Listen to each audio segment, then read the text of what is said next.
ไปดีท่านผู้ชมเนาะเมื่อนี้สีพามาโหลดโหลดแอปเนาะโหลดแอปYouTube กับ TikTok เนาะแต่ว่าอยู่นี่มันบ่มีเนาะมันมีแต่ Facebook Messenger พวกนี้เนาะแต่ว่าในการโหลดเโหลดบ่ได้เพราะว่าหนึ่งมาID เนาะ ID มันฝังอยู่ในนี้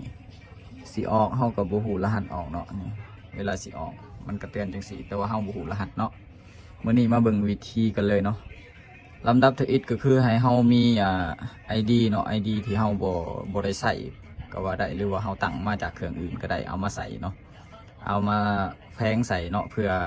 โหลดให้มันได้เนาะลำดับที่1ให้เอามาเข้าแอปแอปตัวนี้เนาะแอป Store ตัวนี้เลยแอปตัวนี้เนาะแล้วให้มากดใส่ตัวนี้เนาะบ่ทันกดมันขึ้นก่อนเนาะอนุญาตเลยเนาะนี่มากดใส่ตัวนี้เนาะกดใส่แล้วกดใส่ตัวนี้เนาะอันนี้ก็ยังบ่ได้เนาะลงสื่อออกก็ลงบ่ได้เพราะว่าเฮาบ่ฮู้รหัสเนาะเฮาสิมาซิงใส่เลยเนาะนี่เนาะมาออกแต่ระบบอยู่ในนี้แล้วก็ซิงเขาเลยเนาะโดยที่เฮาเอา ID ใหม่เนาะมาใส่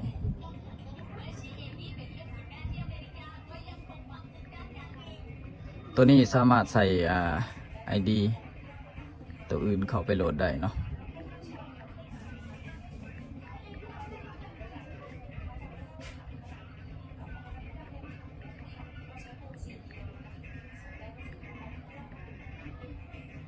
หลังจากนั้นแล้วก็ล็อกเช็คอินเลยเนาะลงเข้าสู่ระบบเนาะอันนี้คือเราเอา ID เครื่องของเราใส่เลยเนาะหลังจากนั้นก็อนุญาตจากเครื่องของเราแล้วก็นำรหัสเข้าไปเนาะเข้าไปตั้งใส่รหัสที่เด่นอยู่เครื่องเราเองเนาะก็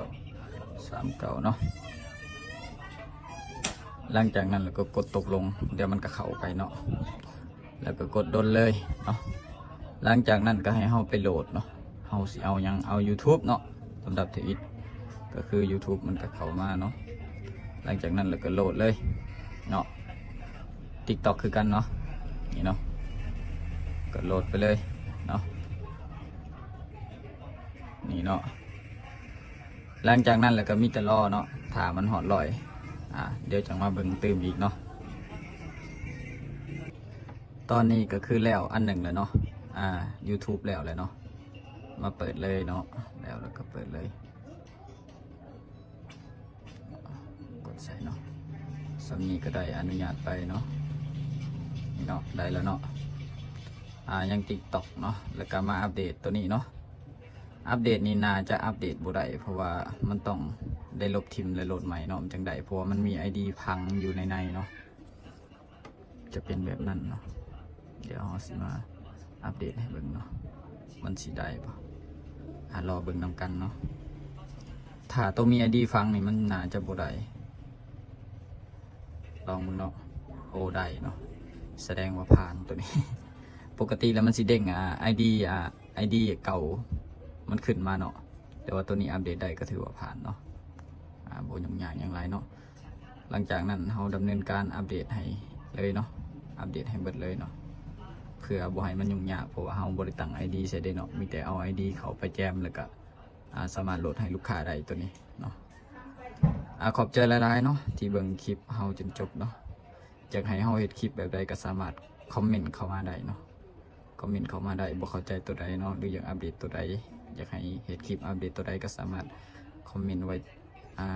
กล่องคลิปนี่แหละเนาะว่าติดปัญหาใดก็ลองคอมเมนต์มาเบิ่งเนาะ